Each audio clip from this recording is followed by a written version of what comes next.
I have been thinking about doing this to my guitar for a while, and I've done it to previous guitars that I've had in the past, and I can't believe it's taken me so long to actually do this to my main guitar. I just never got round to it, or I put it off. But anyway, I've done it, and what I've done, it sounds so stupid, it sounds so simple. I've put a mini jack inside my guitar.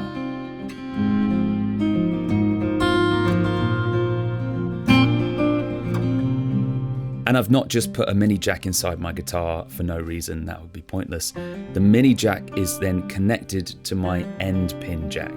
So it's a way that I can basically change pickups very easily, or take out my pickup if I want to, just very easily and quickly without actually undoing the end pin and taking out all the cables and everything. This is something that a lot of people actually have and use. And like I said, I've done this in my past myself, but I haven't done this to my guitar yet, and I've only just got around to doing it. And maybe you already have this on your guitar, but I know there's a lot of people that watch this channel that maybe don't have this and maybe don't realize that they can do this. So if you're someone who likes to change your pickups in your acoustic guitar quite often, or maybe you're someone that likes to take out your pickup and just have the option to remove it very easily and quickly without having to get everything out and the end pin and the cables and everything, then this could be a great option for you. So this setup is mainly for pickups that are removable. So that would be your magnetic Soundhole pickups and your microphones. So it would not be for pickups that are permanently installed in your guitar, things like undersaddle pickups and contact transducers, things that are glued and permanently installed. This potentially probably wouldn't be for these. So this is the guitar that I did this to. This is my main guitar that I use. This is a Loudon 010. It's a cedar top and mahogany back and sides. And I really like to use these magnetic Soundhole pickups. You know, I have a few pickups in here and I have a lot of cables, but all the cables are the right length, and they're all tied up, so much so that there's not going to be any cables that are going to be vibrating or touching or loose inside the guitar. You know, that's a great way to get some really unpleasant sounds that you don't want. You know, you want it to the point where you shake your guitar and you're not going to hear any cables, loose cables rattling around at all.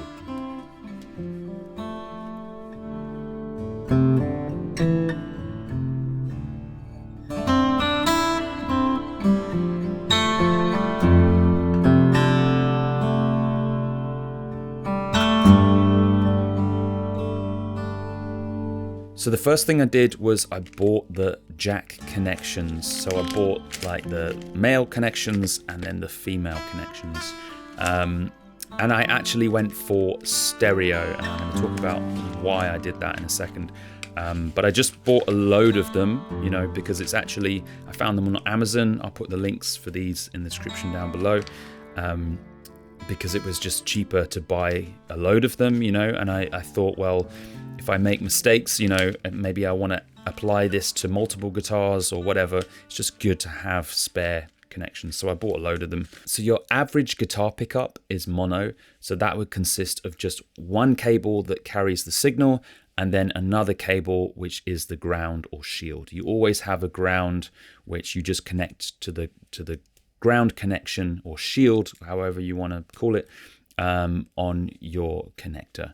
So these are stereo. So by me having a connector in here that is stereo, that basically just gives me lots of options. So I can either just connect a mono pickup and that would work perfectly, or I can maybe connect a pickup that requires a stereo signal. You know, maybe some pickups come with a microphone attached to them, and I want the option to be able to split those two different signals with the pickup and the microphone in just this one cable. I can do that with this because it's stereo. Things like this, it's nice to have the option. Plus, because this is a mini jack, which is a very common connector, I can add an adapter onto this which will potentially allow me to connect 2 different mono pickups to the one cable.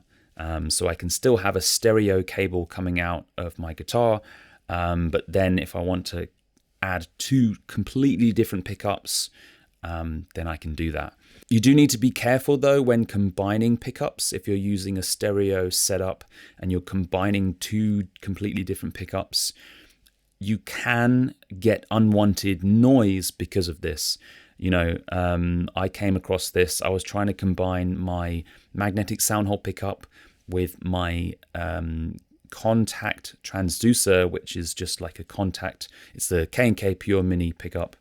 It's a contact bridge pickup. So these pickups are quite different in their technology, and because they're sharing the shield, I was getting some kind of ground loop there that I just couldn't fix. So maybe there was a possibility of fixing that at some point, maybe using separate preamps and then using some, phase switches. I tried that. I wasn't able to fix it, but just be careful when you're combining 2 separate different pickups in one stereo cable. You can get these sort of unwanted sounds because they are sharing the shield. But if you just have one mono pickup, then this wouldn't be a problem. Or maybe you have like a magnetic Soundhole pickup that also has a microphone attached to it, because it's part of the same setup. It's the same company that is creating this. They would make it so you wouldn't get any problems with combining these 2. They're designed to be together anyway. So I think if it's part of the pickup system that you already have, then it's fine. I think it's just maybe when you get into problems when it's 2 completely different pickups from different companies, that you're trying to combine, then you might get into some ground noise issues there. But I do still recommend that you use a stereo connector and cable, just because it'll give you way more options later down the line. And even if you have just a mono pickup right now, you might actually find that your end pin jack, just the one that it came with, is a stereo. It's just wired mono. A lot of them you would find actually are stereo, and have that possibility to become stereo, to add another pickup to that end pin jack. But if it's just a one pickup, then it will just be wired mono, So you might actually find that you already have the capability to turn it into a stereo system. But basically all you would need is these 2 connectors here, the mini jack stereo male and the mini jack stereo female. And they would just connect inside your guitar like that. And even though this is, it's not incredibly light, and they're both metal, I don't really notice it inside my guitar too much. Most preamps, internal preamps that you would get for your guitar are heavier and more bulky than this anyway, so I wouldn't worry about that. And I'll show you how I connected this and everything I did to make this work inside my guitar.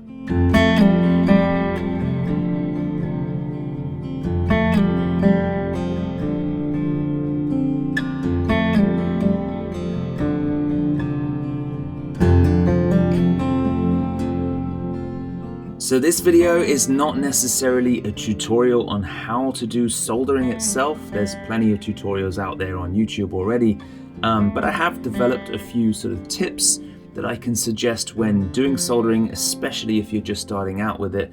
And then I can show you how I soldered these cables together. The first thing I can suggest is get yourself a decent soldering iron, preferably something that you can adjust the heat temperature, because you don't want it, too low that it doesn't actually melt the solder, and you don't want it too high that it melts it too fast, so it's nice to have something where you can have a dial and adjust the temperature here. Also something that has its own stand like this, this is the solder that comes out.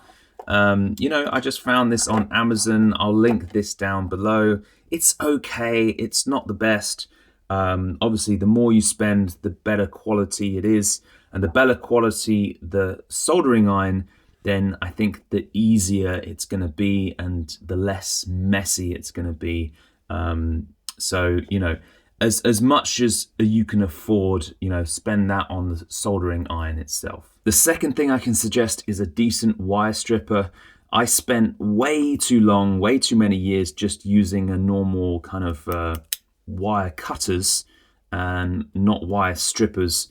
And the difference is these wire strippers are designed, they have little different size holes here, and they have blades on them, so you can literally, it's designed to literally separate the wire from the cable inside, and it's so much easier. And if you just use wire cutters, you're going to accidentally take off some wire cable of the inside, because it's so thin.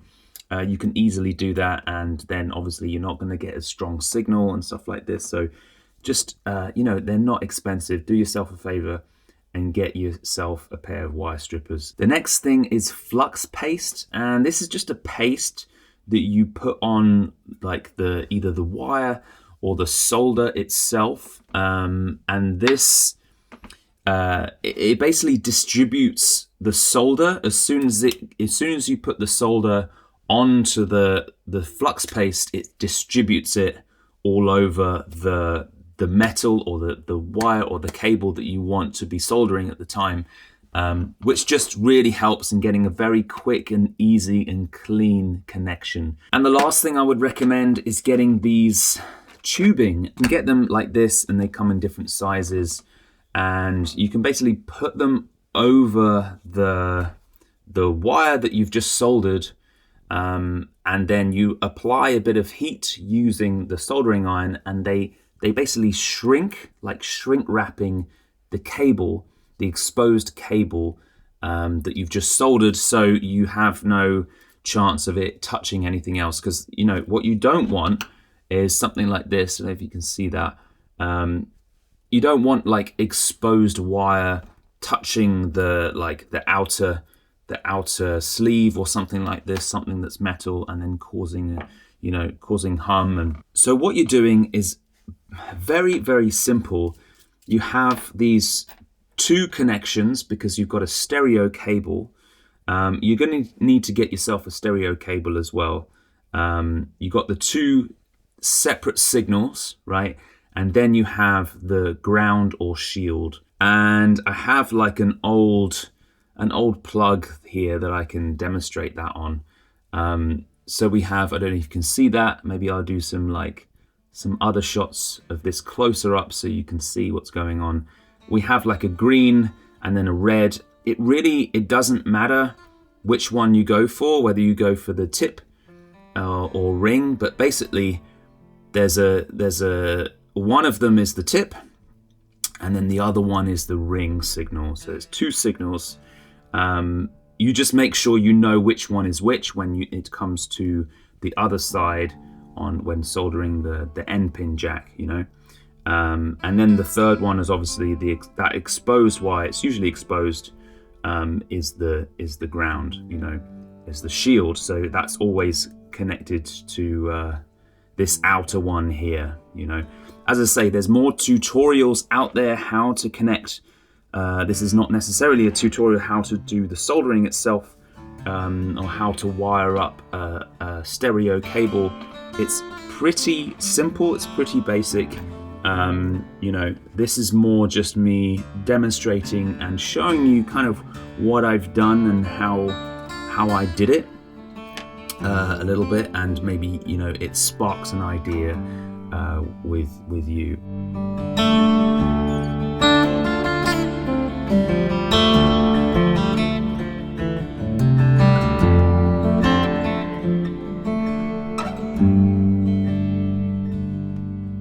And don't forget, there is of course a downside to doing all of this. With every connection that you add on to your signal path, you're increasing the likelihood of something potentially going wrong. So this happens every time you add a pedal, every time you add a connection, anything to your signal path, you're increasing the likelihood of something going wrong during the signal chain. So obviously the simpler the setup, the simpler the chain, the less likely something is to go wrong. So That's why it's really important to make sure that you have a very neat and clean signal and connection when you do the soldering and when you add this connection. That's why it's always really important. I try to do my best with my soldering, but it never turns out as nice and as neat as I want it to be. But hopefully this inspires you and motivates you to maybe try something like this of your own. It's all good fun anyway. I do this because I really enjoy doing it and coming up with different systems and setups. But anyway, let me know what your thoughts are on this. I'd love to know, do you have a setup like this already, or can you suggest something that's maybe slightly better? I'd love to know. Just let me know in the comments down below. And if you're struggling to get a decent sound out of your acoustic guitar pickup, then I created a mini course on this, which I think could really help you. It's included as part of my Song Club membership, which is completely free, and you can sign up for that using the first link in the description down below. Other than that, I hope you have a fantastic day, and if you want to keep hanging out, then click on this video over here, and I'll see you over there. Bye.